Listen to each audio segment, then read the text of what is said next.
going? There it is. It ran over there. That's great. He's dead. Gloria, don't give me any of that karma crap and think some kind of Buddhist transmigration for killing a roach. Dylan, that roach is the least of our worries.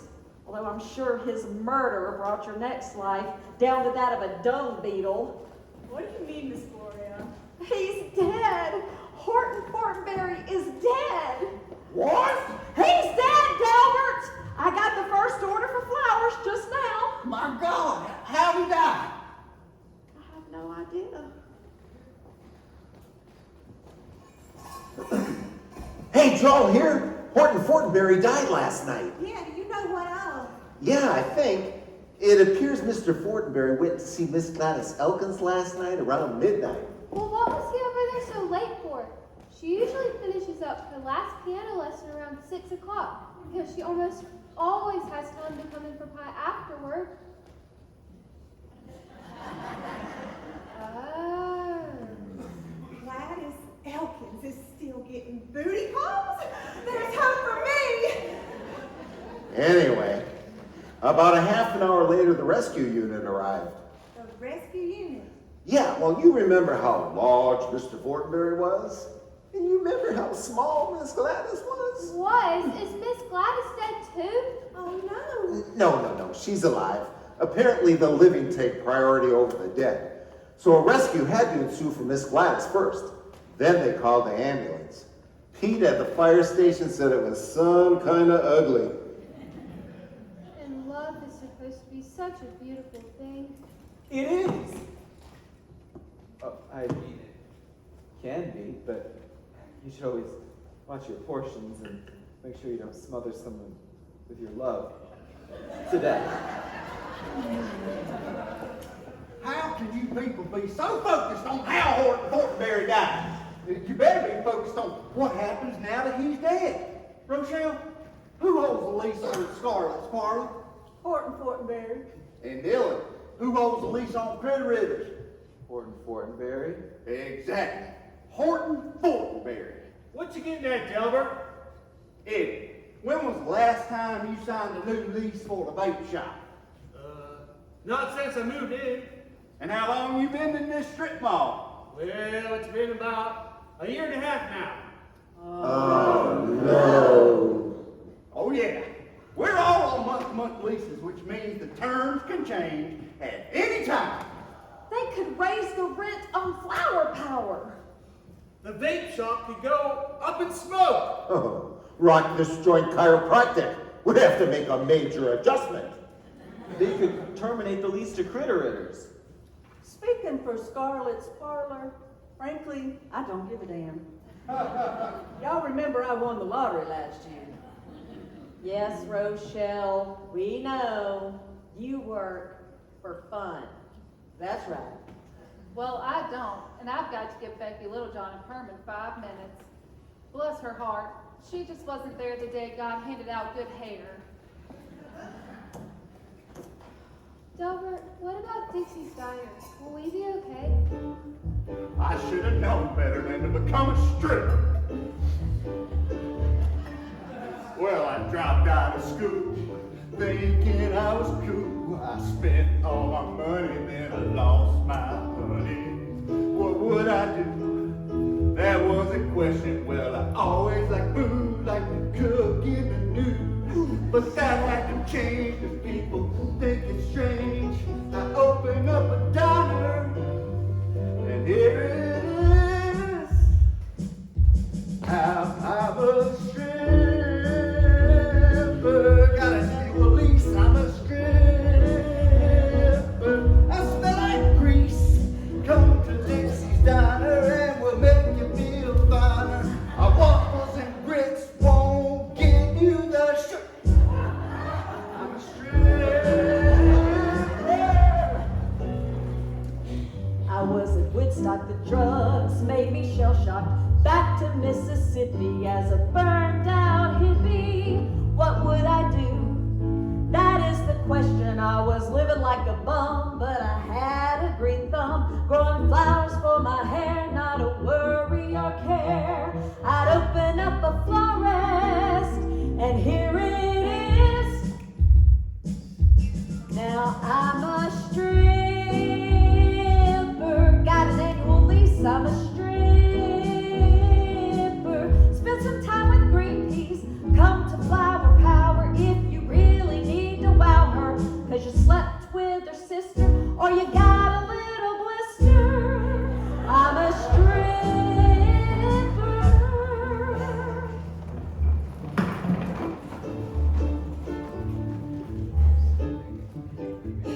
Well, my name is Dylan. I'm a pest control villain. Used to torture bugs. Mom said I'd be a thug. What would I do? That is the question. Well, I wasn't scared at all of anything that crawled. Now I exterminate roaches, bats, squirrels, and venomous snakes. I've got me an office, and here it is. Now I'm a stripper, got an annual lease, I'm a stripper. I get rid of bees, so come the critters, 'cause your possums, they'll have litters. Or when died in your insulation when you were on vacation. Ew. I'm a stripper. I'm a stripper.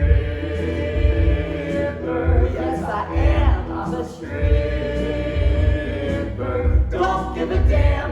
You think it's urban blight, but it took care of my plight to rent a portable space to use for my workplace. To serve up food. Send bouquets of flowers To get rid of critters with superior firepower. I'm a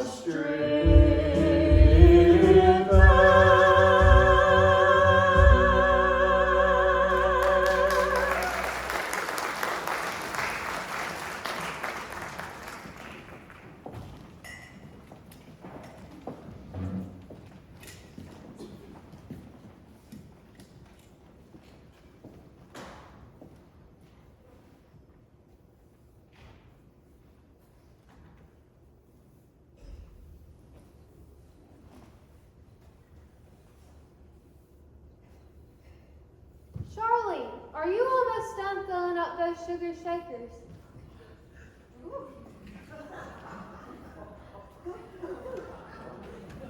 Well, now, ladies, don't forget, we're closing early tomorrow for Mr. Thornberry's viewing. Do we have to go? If you enjoy being employed, you have to go. I mean, who actually enjoys being employed? Maybe if you were, I don't know, a clown or something? That seems like a fun job. We'll be there. Now, don't wear anything nice. Whoever inherits the strip mall needs to think we can't afford to pay jacked up rent, which we, meaning me, really can't. Who's gonna inherit this place anyways? I've never seen anyone in here with Mr. Fortenberry. Nobody knows. The rumor is he moved here from somewhere in Alabama just to get away from it all. Isn't Alabama away from it all? Apparently not as away from it all as Mississippi. Good point. Well, I heard that he loved our little town of Bonifay, and when he saw a good deal on this building, Mr. Fortenberry snapped it up. Maybe he left it to Gladys Elkins. Well, that's only if she survives. Apparently she had a collapsed lung after the sexual incident. Good Lord. Y'all have practically got her dead and buried. You know, we better hope that she's the one who inherits this place, because she's been getting a piece of pie in here every day for 20 years. If we go under, she'll probably have some sort of sugar connection and die for sure. Maybe we could offer her a free pie for life if she doesn't raise the rent. That's actually a good idea. I don't think pie for life is a negotiating tool. Oh, honey. So young, so naive, so thin. Never underestimate the power of pie. Don't underestimate the power of pie, whether with berries or without.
Yankee in you.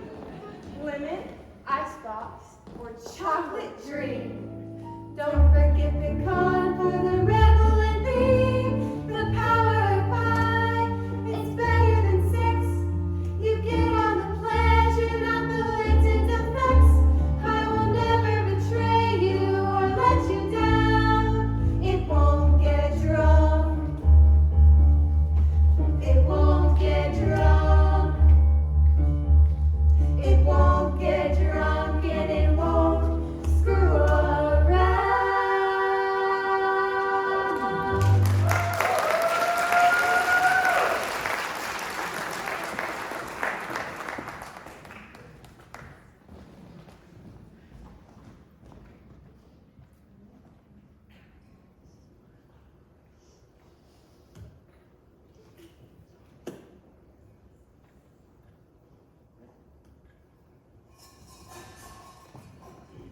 Well, I have never seen anything like that in my entire life. It just wasn't dignified. According to Mr. Roberts, that's what he asked for. But a horse trough. Look, when Darrell Roberts told Horton Thornberry how much that Walker coffer was, Whopper coffer? yeah, it's like the plus-size version of a casket. Anyways, Horton Thornberry told Mr. Roberts he had a prearranged funeral plan. When Mr. Roberts told him how much that jumbo casket was going to cost, Mr. Thornberry went down to the feeding seed, purchased that horse trough, told Mr. Roberts he had pre-purchased his casket at the feeding seed, and that was that. I'm sorry, but I agree with Charlene. Funeral home is no place for livestock paraphernalia. I guess when it comes down to it, we were just there to view him and not judge the fact that he'll be heading into eternity with thirsty, dead horses galloping along behind him. You know, actually, Charlene, we were there to start gathering intelligence. Intelligence? Oh, I don't think there was a whole lot of intelligence floating around the Beulah Land funeral home today. I can't believe you invited everyone here for dessert after the viewing. You wouldn't even donate one pie for the Junior League's raffle off at the playground fundraiser. Those kids can play in a tree like I did when I was little. It was an inner city playground. A telephone pole, whatever. I'll serve the pies. You guys just mingle and figure out who's inheriting the strip mall. Charlene, do you ever worry that no one will come to your funeral?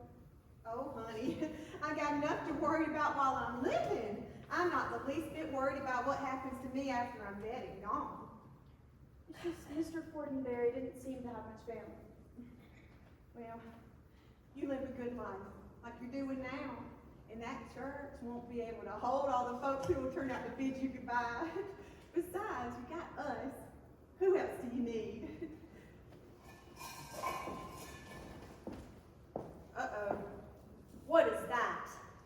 Delbert sent me to go get some decorations. The party store didn't have anything yet, all for funerals. So I had to improvise. Candy, yeah. I think Delbert meant something like flowers or some sort of centerpiece, you know. Well, then why didn't he say so? Let's just get him up.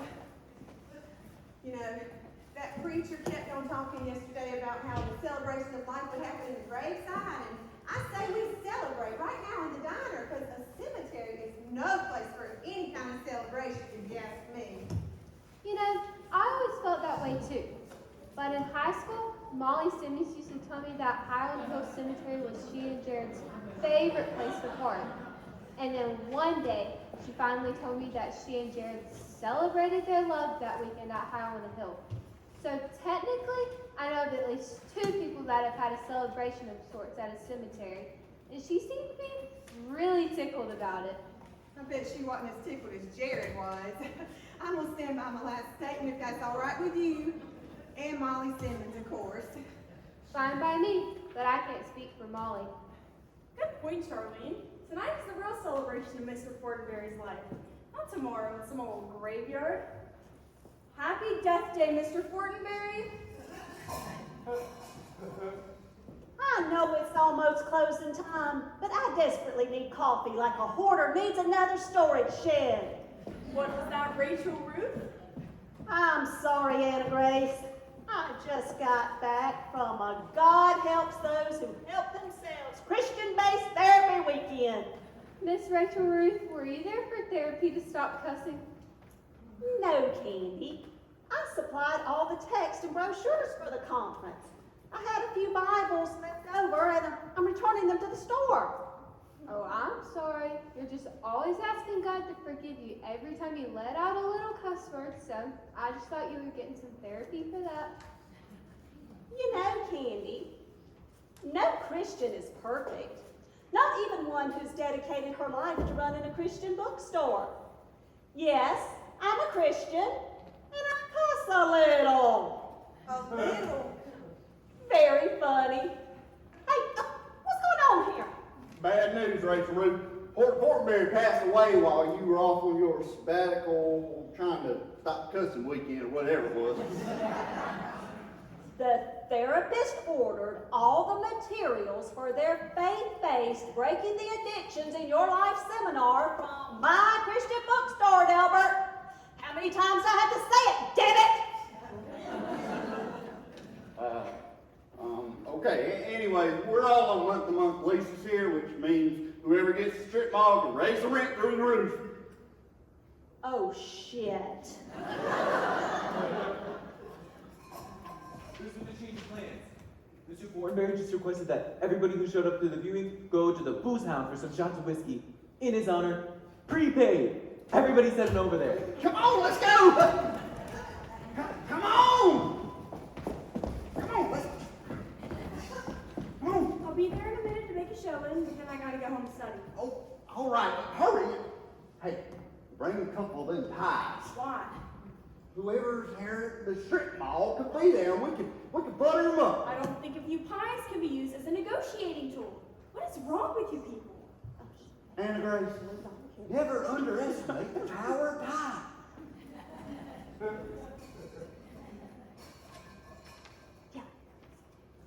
Hello? Oh, hey, I'm sorry, we're closed. Nope. You were at the funeral, it turns out that everyone was invited to the booze hound for shots in That's the Mr. next Fortenberry's honor. I guess booze outranks pie, so everybody said it over there. Actually, I came by to tell anyone here that same thing. I thought the diner folks ended up leaving before they got the message. Oh, are you with the funeral home? Dylan, who works at Critter Ritter's next door, came by and told us. Everybody's headed over that way, and if I don't get there with these pies soon, my boss is gonna have a stroke. He wants us to try and snoop around and figure out who's inheriting the strip mall. Doesn't exactly sound ethical, but he is my boss, so. What are you supposed to do if you find Mr. Fortenberry's there? That's a good question. I'm not really sure. I guess look poor and pitiful so he doesn't raise the rent. Do I look poor and pitiful? You know, that's not really a fair question. Like when a woman asks if a tight skirt makes her butt look big. But if you're going for poor and pitiful, then I guess I should say yes, but in a sexy, endearing sort of way. Oh, you're good. How'd you end up working with the dead? You need to be around the living if you're that charismatic. Honey, your talents are wasted at the Beulah land. I guess I could ask you how you ended up working at a diner. You seem like a very smart girl. Smart girls can work at diners, you know? I'm sorry, that came out wrong. How did you become a wait staff member here at Dixie's Diner? It was serendipity, really. I needed a fresh start, so I bought a bus ticket and set out, not really knowing where I was going. The bus stopped in at Dixie's Diner for a rest stop. I saw a Help Wanted sign, and the rest is history. Charismatic, serendipity, not really the normal vocabulary of a wait staff member. You might be surprised at the vocabulary of some waitresses, but unlike you, I try not to judge. Just like I try not to judge why you took on such a creepy career burying people. That wasn't very nice. I'm sorry, I'm just a little stressed. Happen to be in school along with my waitressing job, and I really need to be home studying instead of trying to do detective work for my boss at the booze hound. I'm studying restaurant management because someday I hope to own my own diner, just like this one. Lofty goals. Job security. People gotta eat. People gotta die. My job's better. Oh yeah? Tell me why. There's nothing finer than going to a diner. Chicken fries and fresh apple pie. We all gotta eat, you don't need, you die. My job is better and I just told you why. I hear your reasons, you got it very wrong. A job more secure than a funeral home. They don't all like your pies, but everybody just told you why. You gotta eat, you gotta die. The rules of life we must comply. You gotta die, you gotta eat. Inevitability, you gotta eat, die, and pay your taxes. That's life. Breakfast, lunch, and supper. Pick your favorite entree. Eating is a part of life. And pay. Want a diner just like this one of my very own. My job is better. Gotta get that home. Big money comes when that celestial someone always pays, or mama smells dreadful. If I get sick from your pie, they shut down where I'm fed. My folks are better cause they're already dead. When times get tough, they all pack their lunches. You'll be out of business while they're saving bunches. Everyone knows their prices are inflated. Skip the funeral, they'll just get cremated. You gotta eat, You gotta die. the rules of life we must comply. You gotta Die, you gotta eat. Inevitability, you gotta eat, die, and pay your taxes. That's life.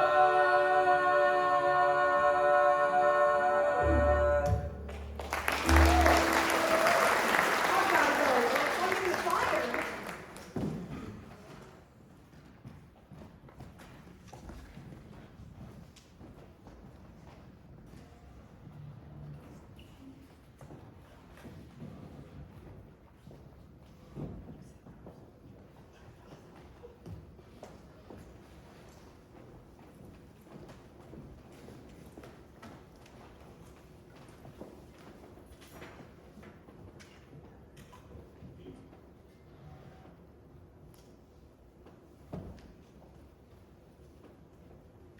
I cannot believe you opened up the diner for Mr. Fortenberry's funeral. We're under tornado warning. It's a kind gesture so no one has to stand at the graveside cemetery service worrying they'll be whisked off to the land of Oz. I've got to study. I cannot be here this afternoon. After my lunch shift, I've got to go. Oh no, you're staying. We still got to figure out who's inheriting the strip mall. Congestion in my butt. Oh, I suggest you have your butt here later if you want to be able to pay your tuition. Charlene's right. I've never seen Delbert this upset before. Except for that one time Gloria's cat Munchies ran into the diner right before the health inspector was supposed to come. Oh yeah, everybody was running around yelling, Munchies, come here, Munchies. That was not my fault. Mary Catherine Finney insisted on having catnip flowers in her bridal bouquet to honor her cat Felix, who killed over a week before the wedding. Munchies got into the bouquet and he got the munchies. Oh, Gloria, the challenges of being a florist. Rochelle, I think you might be surprised at how challenging it can be. Besides the catnip incident, I've had people return flowers after weddings and funerals and have the nerve to ask for their money back because they were finished using them. I've had plenty of people ask for their money back, especially after I give them the haircut they see in a magazine, and then they're shocked they don't look like the swimsuit model that was wearing it. Well, at least you get to stay in the safety of your shop all day. I have to go out there among the general population and make deliveries.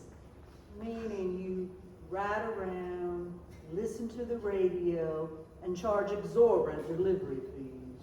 No, meaning I've been cornered by a hissing possum, been caught in the crossfire of a domestic dispute, and made a delivery to people who live clothing optional. And on the day of their delivery, they opted out.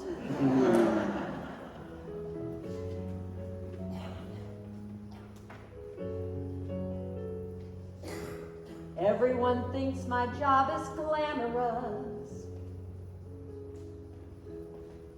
Always knowing when folks are amorous.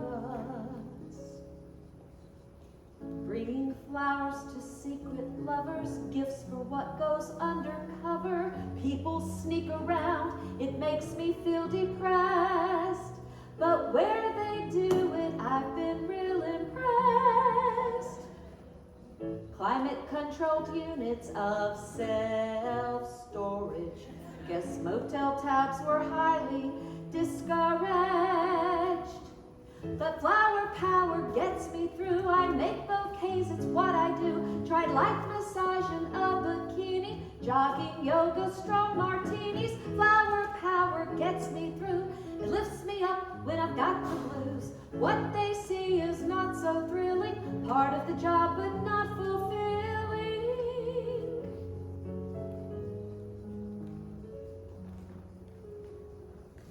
It's mostly dead folks and anniversaries. Gifts to patients with heart arteries. Spend a lot of time at the funeral home, arranging cheap carnations in styrofoam. Weddings, however, are cheerful and nice, till they start to bitch about the price. But flower power gets me through. I make bouquets, it's what I do. Tried light massage and a bikini, jogging, yoga, strong martinis. Flower power gets me through. It lifts me up when I've got the blues. It's the medicine for me. I call it flowers, but some call it weed.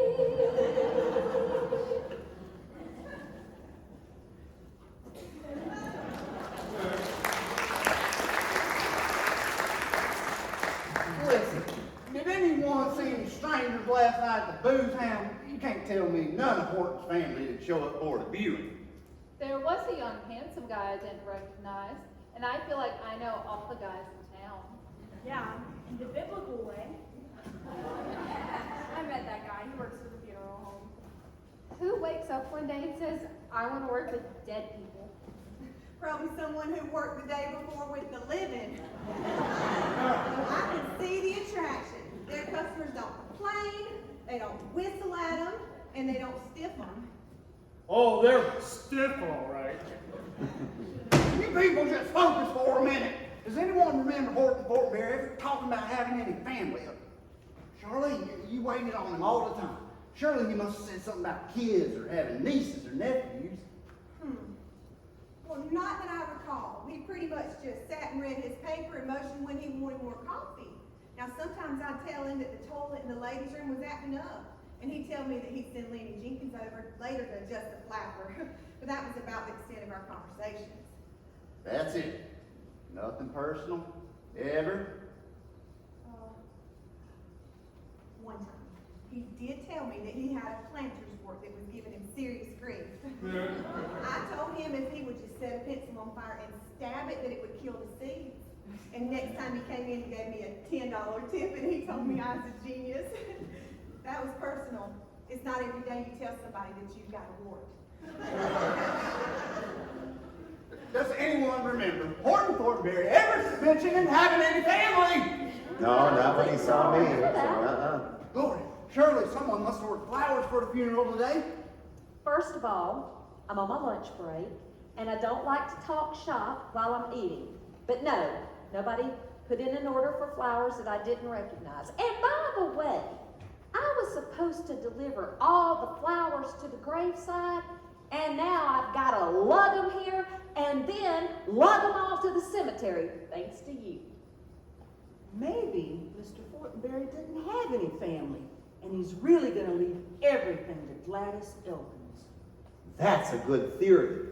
And guess who has an appointment with me at Rock This Joint tomorrow afternoon after she leaves the hospital? Gladys Elkins. I can't divulge that. I'd be breaking patient privacy law. Oh, please. Everybody knows that Gladys Elkins was trapped under Mr. Fortenberry. I'm sure she needs all kinds of adjusting. Oh, and Rusty, don't forget I have an appointment with you later on. Good Lord. Well, I'll see you all at the funeral. I gotta go get my vape samples ready. Funerals advertise the simple, safe vape business. It's got all the thrill without the kill. Hey Rochelle, can I use some hair from your shop? Go ahead. Why do you need hair? Oh, I'm getting a squirrel out of an attic and I'm going back to fix up the hole, so. Well, I might have to put some hair in the attic so the squirrel won't come back. Squirrels don't like hair? No. They also don't like cayenne pepper, but hair's free, so I use that. You're a savvy businessman. Hey, try.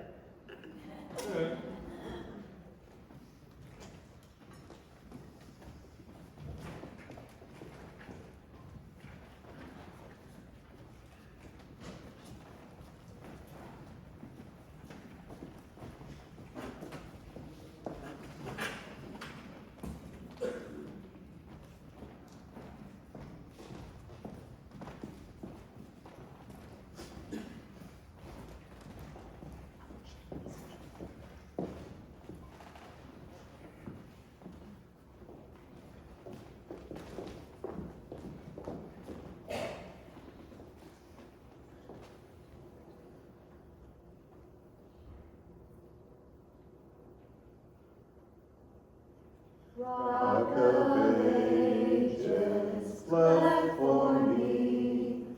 Let me hide myself in thee. Let the water and the blood from thy wounded side which flowed be of sin a double cure. Save from wrath and make me pure. I want to thank you all for coming here today to pay your respects. You guys aren't gonna believe this. We're kind of in the middle of a funeral here. Well, I don't think Horton will care all that much. What is it, Dylan? Well, I was just over at Mr. Garland's law office getting a bat out of his attic when I heard him telling his secretary that he was constructing new leases for the strip mall and that there was going to be a significant rise to the rent. Apparently, it's the new owner's wishes. I knew it! No wonder he's afraid to show his face around here. You wait till I get my hands on that scumbag. Better hope I don't get you first. We're gonna go out of business. You must know something about this. You want that funeral home, surely somebody knows something about it. Deal with that. He doesn't know anything. Remember Mr. Roberts said that Horton did one of those prepaid and prearranged funerals? I hate to point this out, but technically we are at a funeral, and whether Fortenberry can hear us or not, we ought to show some respect. Yeah, she's right. Lease is tomorrow. I'm sorry, everyone's just really worried. Your new lease being in question and everything. I don't even know your name. We just keep calling you the creepy funeral guy. No offense. Oh, well, yes, I am the funeral home guy. Not really that creepy, but the funeral home guy nevertheless. And you're right, I also do have a name. Well, what is it? Booth. Booth. Yes, it was my mother's maiden name. Oh, okay. Booth what? Booth Lincoln. John Wilkes and Abraham? Yeah, I know. I guess my dad should have married a Jew. What? You know, then my name could have actually been Abraham Lincoln. That would have been a real conversation starter. Okay. Speaking of Abraham Lincoln, are you any kin to him? Because Lincoln, that's an unusual name. Yes, actually. So your family's from the north. You don't sound like you're from the north. Yes and no. You see, my great-great-great-great-great-grandfather was Abraham's first cousin, twice removed, then replaced. So yes, we are kin. Really? But then removed once more because my great-great-great-great-great-great, oh, I can't remember, grandfather was a rebel. Literally, he fought with the rebels. Okay. It's quite a story, but it seems like everyone in the South has a story. So, all right, people, Mr. Lincoln is going to finish his funeral for Mr. Fortenberry. I am. I don't see a preacher, right? seems that Mr. Fortenberry did rearrange on. You should know, so looks like you're on.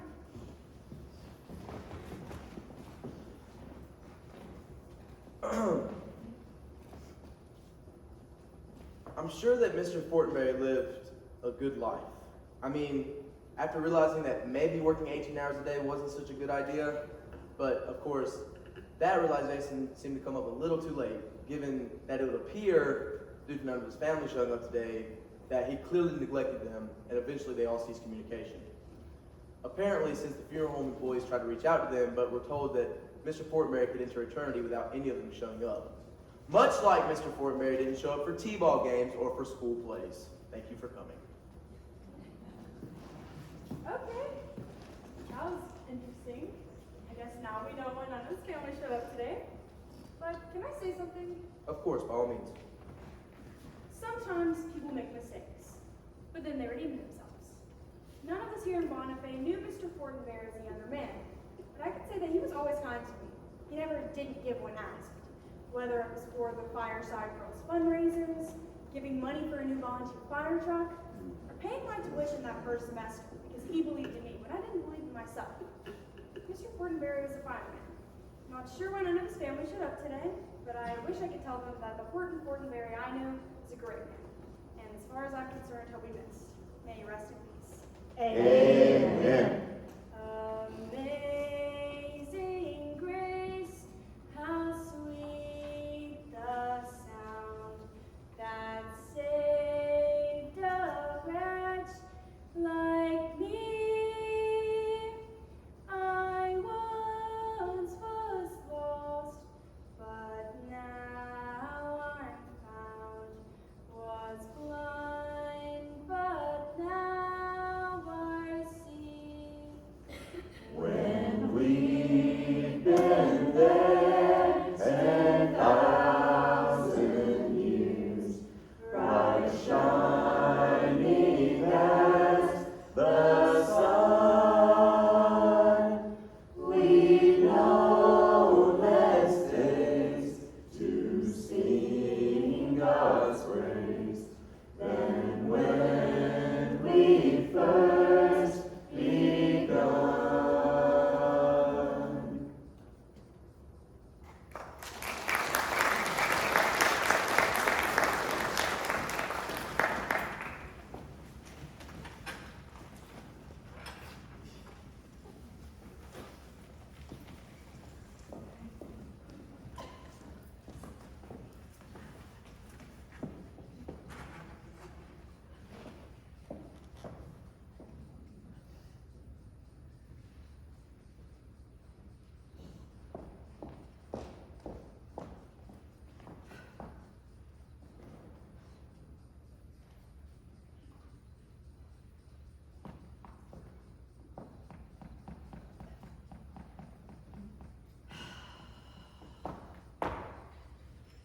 Hello, Mother. Hello, Jackson. Are you done with that Bonifay business? If you mean the business with Dad, then yes, you'll be happy to know he's dead and buried. Excellent. Now, have you presented the new leases to the tenants of the strip mall? Not yet. About that. About what? The strip mall. Yes? I think we might need to reconsider. Reconsider? Did your father reconsider before he ran out on us? Well, I mean, I was in college at the time. I don't care. He ran off to some hick town in the wilds of Mississippi and left us. I can't believe I'm saying this, but it's actually kind of nice here. Have you gone mad? Possibly. You're right. What am I thinking? Remember, you were there to double the rent money or tear that strip mall down. We are better than that man. I want no reminders of him in Alabama, in Mississippi, or anywhere else. You know, a week ago, I was all for this. We were at Applebee's, toasting Dad's demise, and we were pissed off at the things that remind us of the past. We were threatening to burn it all down. But what? The strip mall is the last asset he had. He left it to us, yes? Maybe he was trying to make amends with his final wishes. Yes, he left that piece of podunk real estate to us, and I vowed if I couldn't double the rent money, I would tear that strip because I am you're the a better business person than he would ever be. I was tossed aside like a used piece of plastic cutlery. He just stood up and looked me in the eye and announced he was leaving. And I said to Horton, "What will become of you, Horton? I'm the business mind in this family." And he just stood there and looked at me and said, "Frankly, Bella Lee, I don't give a damn." And he just left. If it wasn't for Bella Lee's skincare, I'd probably be in the poorhouse. When he said he was leaving, instead of grieving and disbelieving, I became bent on succeeding. Anyway, I've been cheating. My days of mopping and sweeping, PTA meetings and junior leaguing. I wanted something more intriguing. Horton knew I said yes, despite his largeness. Bella Lee would be the secret of his success, and I loved him more or less. Bella Lee, Bella Lee, Bella Lee. Behind that successful man was me. And on and under and all around. Not worth the alimony, not worth the alimony. It was time for me to dream, anti-aging creams, unicorns, pipe dreams, and pyramid schemes. I created Bella Lee, modeled after me. A very good thing, just curdled sour cream. More money would be mine when they sign the dotted line. It's only fair, 9 out of $10 is mine. Bella Lee, Bella Lee, Bella Lee. Behind that successful man was me. And on and under and all around. Not worth the alimony, not worth the alimony. I got out of Alabama, moved on to Atlanta, became a skincare priestess with a lot of secrets, revealed in a docudrama. But I didn't give a damn. Bella Lee, Bella Lee, Bella Lee. Behind that successful man was me. And on and under and all around. Not worth the alimony, not worth the alimony, not worth the alimony.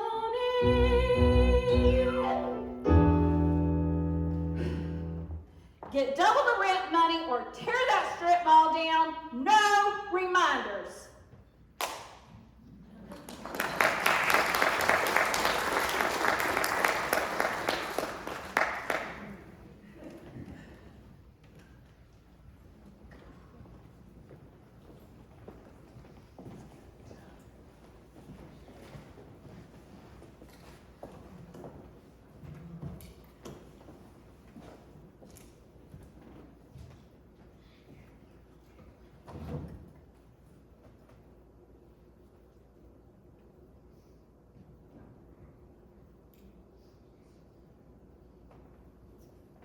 I'd like to point out that we still hadn't ruled out Gladys Elkins yet as the person who inherited the strip mall. It's not like a woman can't raise the rent. Besides, maybe she got sick and tired of living on a piano teacher's salary and decided that she wanted to live a little, especially after that close call to death the other night. That's a good point. The woman clearly had a side to her that none of us knew about until after that unfortunate midnight rendezvous with Mr. Fortenberry. Any woman who would risk life and limb to have a relationship with Horton Fortenberry wouldn't think twice about paying a visit to her attorney to raise the rent on her new properties. Hey, Rusty, didn't you say that Gladys Elkins had an appointment with you tomorrow? Oh, and by the way, that adjustment you gave me this morning was wonderful. I'm limber as a noodle. Lord knows Amber needs to stay flexible and in top form. You know, I heard that, Anna Grace. I'm in for you too. At least some of us can get a date. Oh. Anna Grace can get a date. She just doesn't want one. She's too focused on school. Now, Candy, let's not be hasty. I am focused on school, but maybe a date every now and then would be nice. I just don't necessarily make an Olympic sport out of it like some folks. Haven't you ever heard you've got to kiss a couple frogs to find your prince, Anna Grace? Yeah, but I think the princesses usually stop the process after just a kiss. Lady! Rusty, are you gonna see Gladys Elkins in your office today? I don't know what part of patient privacy y'all don't understand. I could lose my chiropractic license. Okay, let me phrase this another way. Are you, without naming any names, gonna see an older woman who also happens to teach piano?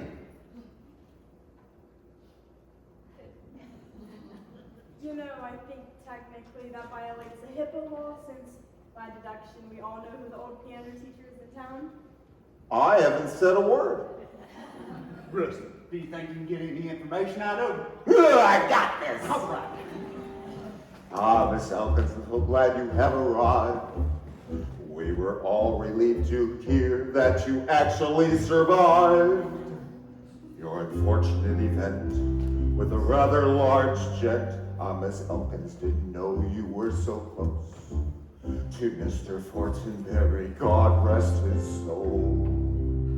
Just lie back on the table, go ahead, rest and relax, and tell me what you're able, because at rock this joint, you know you can't speak freely. At rock this joint, I cure pelvic deficiencies. At rock this joint, I can cure your self-fixation caused by late-in-life flirtation or a full-blown encounter with a strapping over pounder.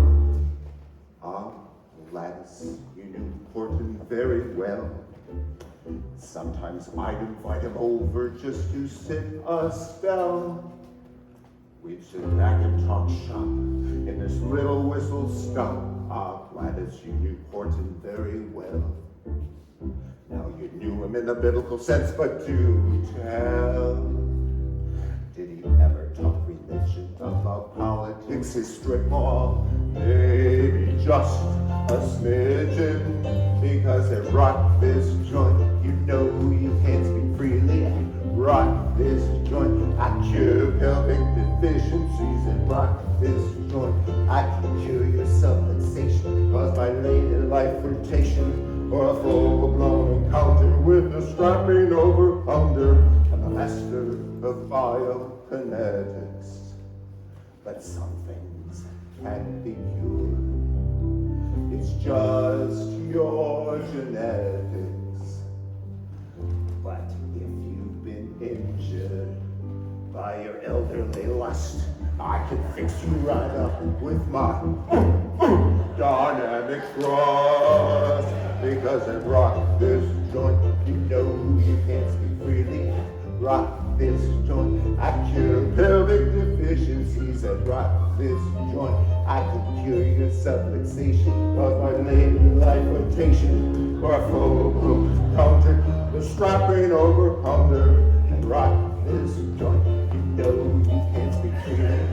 Rock this joint, I cure pelvic deficiencies. And rock this joint, I can cure your self-fixation by late-in-life flirtations or full-blown counter with a strapping over pounder.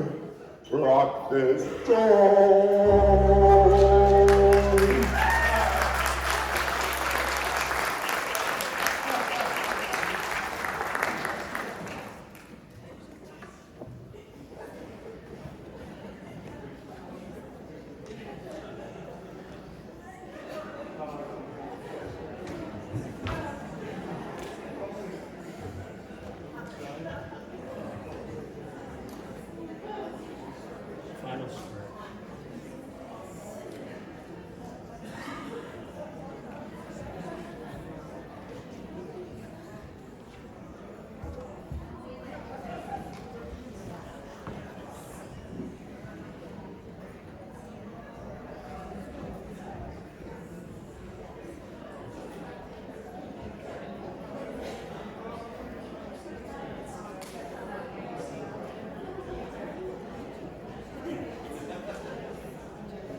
What's going on, brother?